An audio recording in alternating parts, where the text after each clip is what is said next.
Hi everyone, my name is Hugo Rogowski. I am L1 certified through NAR and have been working on high-powered rocketry for nearly 2 years. I'm excited to introduce our team, the Schmidties. We are students at Rensselaer Polytechnic Institute in Troy, New York, and members of the Rensselaer Rocket Society. Our team name honors RPI's president, Martin A. Schmidt.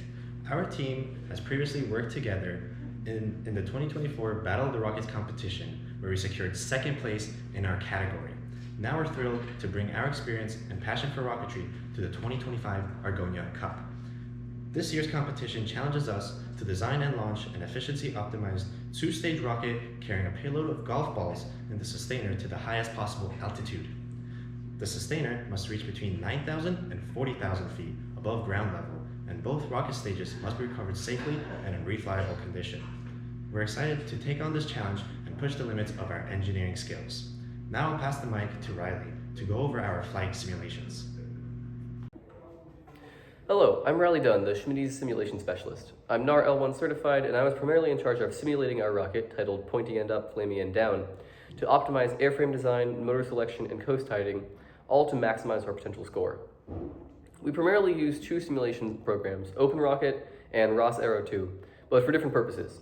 In OpenRocket, we plotted the rocket's initial design and then made incremental, iterative changes to solve engineering challenges and based on the feedback from the flight simulations. After making each change in OpenRocket, I would export as a CDX1 file, import into ROS-Aero, and run the flight sim. While OpenRocket has a much more capable rocket design interface, ROS-Aero simulations are more precise and take into account more variables, especially in the supersonic regime. Based on the score equation, we knew that minimizing impulse is a very important factor in our design, and so we chose to design our rocket around a minimum diameter architecture, where the body tube acts as the motor mount. And this led us to the initial design, a 54mm, 3-meter long monstrosity. Material analysis showed that any shear force on this would produce a severe bending moment on the coupler between the stages, and the only real way to fix this was to shorten the rocket.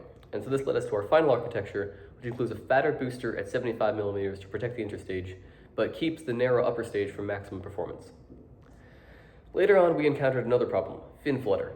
At high speeds, aerodynamic forces over the fins enter a vibratory mode where the fins start to rapidly vibrate and could cause structural damage if not dampened out. Apogee Rockets published a neat formula to calculate the speed where this oscillation becomes dangerous, given several other variables, primarily the shape of the fin. Running these numbers showed that this critical speed was too close to comfort for our maximum predicted speed, so we went back to ROS-Aero and simulated more fins, and eventually we decided to sacrifice a few hundred feet of performance by swapping our diamond foil fins for a hexagonal, more conventional foil, in return for both a larger factor of safety and ease of manufacturing. When it came to motors, we found that simply going for high thrust was not the best strategy as we initially predicted, as this would result in too much drag in the low atmosphere. But neither was just low thrust, as that would mean too much impulse was lost to gravity due to the longer burn time. And so we iterated through basically the entire catalog of Aerotech K-class motors, eventually settling on a high-thrust K1000 for the booster and a low-thrust K250 for the sustainer. And then finally, we spent a while on each simulation tweaking the coast timing between booster burnout and sustainer ignition to find the optimal trade-off between time spent decelerating from drag and sustainer impulse loss while directly fighting it. And this turned out to be about 6.5 seconds. All right, next up is Alex T to talk about our rocket's avionics. Thanks, Riley. My name is Alex, and I'm the avionics specialist for the Schmidties. I'm EEE L2 certified, and I have about 4 years of high-power rocketry experience. I handle the avionics architecture, design, and integration for our sustainer Pointy End Up and our booster Flamey End Down. Our flight profile has 5 main electronically controlled events. First, at T0, the launch director ignites our booster motor. Then, during stage separation, our booster fires redundant stage separation charges. After a brief coast phase, the second stage makes a go, no-go decision and ignites our sustainer motor. Once both stages reach apogee, the respective flight computers deploy a drogue and main bound by a Jolly Logic shoe release. Now, to talk specifics are Claudio and Alex Liu. Hi, I'm Alex Liu. I'm Claudio. And we're in charge of the avionics portion of the Flamey End Down, our booster. For our booster avionics, we opted to use 2 RRC-2Ls from Missile Works to handle the redundant staging charges and parachute deployment. This was selected due to its precise timed air start capabilities, which we connected to our redundant separation charges. To ensure safe separation and recovery, we also have full dual redundancy in our entire RRC2Ls system, including separate LiPo power sources, which ensures pad idle time for both flight computers. Finally, to aid in locating the rocket after touchdown, we have installed a featherweight tracker. When designing our avionics sled, we included screw posts for all of our electronics, including one RRC2L, the other RRC2L, as well as the featherweight. We also included slots for our pole pin switches integrated into the sled itself. Additionally, we included battery compartments for both LiPo batteries as well as the featherweight battery. The reason we did this is because we have seen many rockets have catastrophic failures after the batteries disconnected due to the G-forces experienced during flight. So, when the av bay sled sits inside the av bay proper, the bulkhead will act as a lid, ensuring that the batteries don't move anywhere during flight. And now we're on to Drew. Hi, my name is Drew. I have my level 2 high power rocket certification, and I'll be presenting our staging method. Our primary staging method, drag separation, is designed to separate the sustainer from the booster approximately 2 seconds after burnout. The sustainer motor is secured via head-end retention into the sustainer and friction fitted into the booster. In the unlikely situation of a separation failure, a redundant separation charge triggered by the booster avionics will fire about a half a second later to ensure a clean stage separation. This redundancy comes from 2 different RR2CL plus flight computers, the details of which will be discussed later in this video. After a successful separation, the sustainer enters a brief coast phase, during which its avionics assess the rocket's state.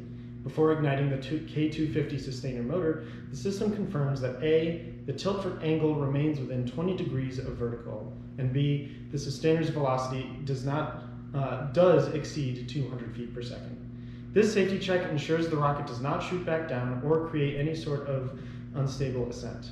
Once this check is passed, the sustainer will ignite the K250 using their respective avionics that will also be discussed later in this video. Up to next to talk about payload integration is Brian. Speaking of sustainer avionics, we selected a Silicdyne Fluctus as our primary flight computer. This is because it is one of the most capable flight computers for staging on the market. It is easily able to evaluate all the required parameters for safe upper stage ignition. Additionally, its downlink range exceeds the 40,000-foot ceiling, allowing for continuous ground telemetry of the sustainer's position and status. This computer will also act as our primary parachute ejector. As with the booster, we have a redundant flight computer for recovery, in this case an egg timer quantum. Last but not least, in order to deploy the main parachutes on both the booster and sustainer, we use 2 Jolly Logic chute releases. These keep the main parachutes from inflating when they are deployed at apogee, only releasing them once they have reached a predetermined safe altitude. Hello, my name is Brian Vitamuski and I worked on the payload design. Our payload consisted of 7 golf balls, which was secured with a motor sleeve which partially fit into the nose cone and upper body tube. However, the total diameter of the sleeve and golf balls were not flush with the body tube, resulting in a potentially moving or rattling part at the top of the rocket. To compensate, we designed a sort of centering bracket to be flush with the body tube and the golf balls that would fit in it. Since this bracket isn't subject to much force, it could be 3D printed out of PLA at practice. Now on to Josh to talk about our material selection. Hi, my name is Joshua. I've been running point on the materials and composites side of the project, specifically with the fin cans. I'm level 2 certified through Tripoli and have about 1.5 years of high power rocketry experience. In regards to the project, we know from experience that fins tend to flutter depending on the air density at a given altitude and the speed with which the rocket is traveling. In our case, the booster fins for the first few thousand feet of flight were our biggest concern, in addition to the added aerodynamic forces on our sustainer once the rocket reaches our proposed top speed of Mach 1.7. Because of this, we've decided to perform a tip-to-tip carbon fiber layup on both the sustainer and booster fin cans. We'll be using 2 to 4 layers of a plain weave 3K graded roll of carbon fiber, along with the industry standard aeropoxy resin to achieve this. The orientation of the fabric fibers will be rotated with each layer applied, running in all directions with regards to the length of the airframe to provide the greatest torsion and bending strength to our fins. Traditionally, this process can be done by pulling a vacuum to get the best adhesion to the airframe as possible. However, given that we are only compositing the fins, we decided this wouldn't be necessary.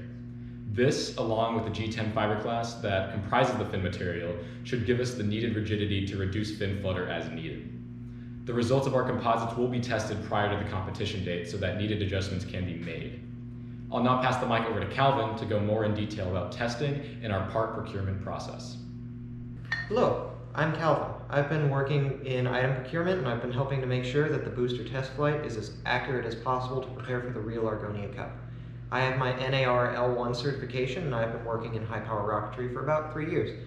In item procurement, I have been navigating the administrative systems in efforts to make sure that the Schmidties as a team get the resources they need to safely and successfully assemble the rocket in as efficient a way as possible. There have been some unique challenges in this role. Pursuing vendors that we've never worked with, and there are just difficulties in processing the purchases. Additionally, for some things, rapid prototyping is heavily necessary, as we have to consider the fastest, sufficiently safe method of creating or acquiring our components. For example, our custom head-end retainer, as designed by myself, we had to consider the practicalities of aluminum machining in the time constraints posed by the test flight deadlines. That would be this object right here, that is our retainer. So we tried a polycarbonate 3D printed prototype, and that allowed us to rapidly get something, but we had an unexpected extension on time, so we were able to pursue aluminum machining. With the testing, we need to ensure that for as close as we can, we make our flight accurate to the real Argonia Cup. And to that end, for the safety of our sustainer motor, we have substituted it with this steel pipe. It has the same retention system as the real thing, but the steel casing allows us to insert an igniter as we would in the real thing and test that works without the risk of accidentally igniting our one sustainer motor. And this just allows us to test all of our equipment and hardware with minimal risk to our actual rocket.